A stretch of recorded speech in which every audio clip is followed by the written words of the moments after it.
প্রাণ ভয়ে পালিয়ে শেষ পর্যন্ত টেকনাফের রোহিঙ্গা শিবিরে এসে পৌঁছেছে রোহিঙ্গাদের এ দলটি। মিয়ানমারে রোহিঙ্গা মুসলমানদের উপর সে দেশের সেনাবাহিনী যে দমনপীড়ন চালাচ্ছে, সেখান থেকে বাঁচতে শত শত রোহিঙ্গা বাংলাদেশমুখী হয়েছে। বার্মার রাখাইন রাজ্যের মংডুতে বসবাস করতেন আবদুলের পরিবার।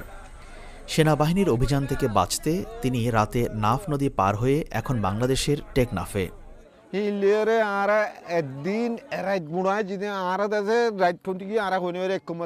আমরা একটা নৌকায় ৩০ জন ছিলাম। সারা রাত সে নৌকায় আমরা নদীতে ভেসেছি। সেখানে কোনো খাবার ছিল না। শেষ পর্যন্ত এখানে এসে পৌঁছালাম।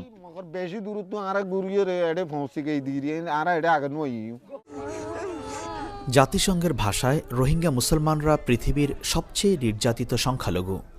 বৌদ্ধ সংখ্যাগরিষ্ঠ মিয়ানমারে তাদের সংখ্যা খুবই কম, কিন্তু তারপরেও দশকের পর দশক রাষ্ট্রীয়ভাবে তাদের উপর নিপীড়নের অভিযোগ উঠছে।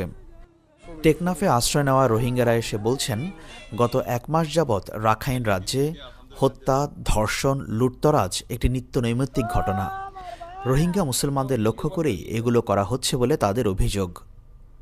টেকনাফের একটি শিবিরে আশ্রয় নেওয়া এই নারী বলছিলেন, সেখানকার পরিস্থিতি তার কাছে নরকের মতো হয়ে উঠেছে। মিলিটারিরা গুলি করে, ওরা বাসা ও মসজিদে আগুন দিয়েছে। আমার 2 ছেলে নিখোঁজ, ওরা মানুষ মারছে। আমরা কোথায় যাব?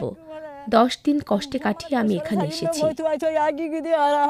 গত মাসে মিয়ানমারের রাখাইন রাজ্যে বাংলাদেশ সীমান্তের কাছেই কয়েকটি পুলিশ ক্যাম্পে হামলার পর সেনাবাহিনী সেখানে রোহিঙ্গাদের বিরুদ্ধে অভিযান শুরু করে। কারণ সে হামলাগুলোর জন্য তারা রোহিঙ্গা মুসলমানদেরই অভিযুক্ত করছে।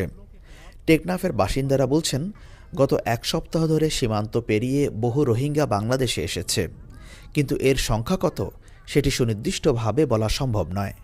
টেকনাফের কুতুপালংয়ে রোহিঙ্গা শিবির এটি একটি আনরেজিস্টার্ড রোহিঙ্গা ক্যাম্প হিসেবে পরিচিত। এই ক্যাম্পটিতে 60 থেকে 70 হাজার রোহিঙ্গা মুসলমানের বসবাস। গত 10-15 বছরে যারা বিভিন্ন সময়ে বাংলাদেশে এসেছেন মিয়ানমার থেকে, তারাই এই ক্যাম্পটিতে বসবাস করছেন। এবং সম্প্রতি মিয়ানমারে যে অস্থিরতা তৈরি হয়েছে এবং সেনাবাহিনী সেখানকার রোহিঙ্গা মুসলমানদের উপর যে ধরনের অত্যাচার, নিপীড়ন এবং দমননীতি চালাচ্ছে বলে অভিযোগ পাওয়া যাচ্ছে, তারপরে সেখান থেকে অনেক রোহিঙ্গা মুসলমান পালিয়ে বাংলাদেশে আসছেন এবং তাদের বেশিরভাগই এই ক্যাম্পগুলোতে এসে আশ্রয় নিচ্ছেন। কুতুপালংয়ের এ রোহিঙ্গা শিবিরে যে মৃত ব্যক্তির জানাজা হচ্ছে, তিনি মিয়ানমার থেকে গুলিবিদ্ধ হয়ে বাংলাদেশে এসে মারা গেছেন বলে রোহিঙ্গারা দাবি করছেন। বাংলাদেশ সরকার যদিও সীমান্তে নিরাপত্তা বাড়িয়েছে, কিন্তু তারপরেও রোহিঙ্গা অনুপ্রবেশ থামানো যাচ্ছে না। স্থানীয়ভাবে কেউ কেউ মানবিক দৃষ্টিভঙ্গি থেকে তাদের সাহায্যও দিচ্ছেন। মিলিটারিরা অনেক বাড়িঘরে আগুন দিয়েছে। পুরুষদের কাউকে হয়তো গুলি করে অথবা জবাই করে মেরেছে। আমার স্বামীকে গুলি করে মেরেছে। আমি শুধু কিছু জিনিসপত্র বাঁচাতে পেরেছি। আমরা অনেক কষ্টে আছি, মনে হয় সাগরে ঝাঁপ দেই। বাংলাদেশ সরকারের হিসেব অনুযায়ী এখন দেশটিতে নিবন্ধিত এবং অনিবন্ধিত মিলিয়ে মিয়ানমার থেকে আসা রোহিঙ্গাদের সংখ্যা প্রায় 5 লাখ। গত 20 বছরে বিভিন্ন সময়ে তারা বাংলাদেশে এসেছে, কিন্তু তারপরেও এবার রাখাইন রাজ্যে দমনপীড়ন শুরুর পর জাতিসংঘ শরণার্থী বিষয়ক সংস্থা আহ্বান জানিয়েছে বাংলাদেশ যাতে সীমান্ত খুলে দিয়ে রোহিঙ্গাদের আশ্রয় দেয়। সংস্থাটি বলছে, রাখাইন রাজ্যে রোহিঙ্গাদের নির্মূল করার মতো পরিস্থিতি তৈরি হয়েছে। এই ঘটনার মূল কারণের দিকে দৃষ্টি দেওয়া দরকার। এর মূল কারণ মিয়ানমারে নিহিত। পুলিশ ক্যাম্পে হামলার পর সেখানে রোহিঙ্গাদের হত্যা, ধর্ষণ, অগ্নিসংযোগ ও লুটতরাজ করা হচ্ছে।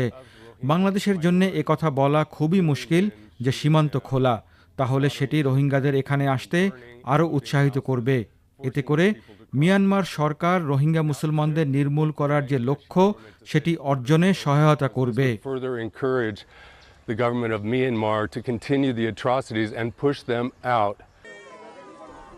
এত বছর ধরে বাংলাদেশে যেসব রোহিঙ্গা বসবাস করছিলেন, তাদের আশা ছিল নোবেল বিজয়ী অং সান সুচি সরকার গঠন করতে পারলে তারা হয়তো নিজ দেশে ফেরত যেতে পারবেন। কিন্তু রোহিঙ্গারা বলছেন, তাদের সে স্বপ্ন এখন ধূলিসাৎ হবার পথে। পরিস্থিতির আরও অবনতি হয়েছে বলেই তাদের অভিযোগ। সেজন্য বাংলাদেশকেই তারা নিরাপদ আশ্রয় হিসেবে দেখছেন। আকবর হোসেন, বিবিসি বাংলা, টেকনাফ।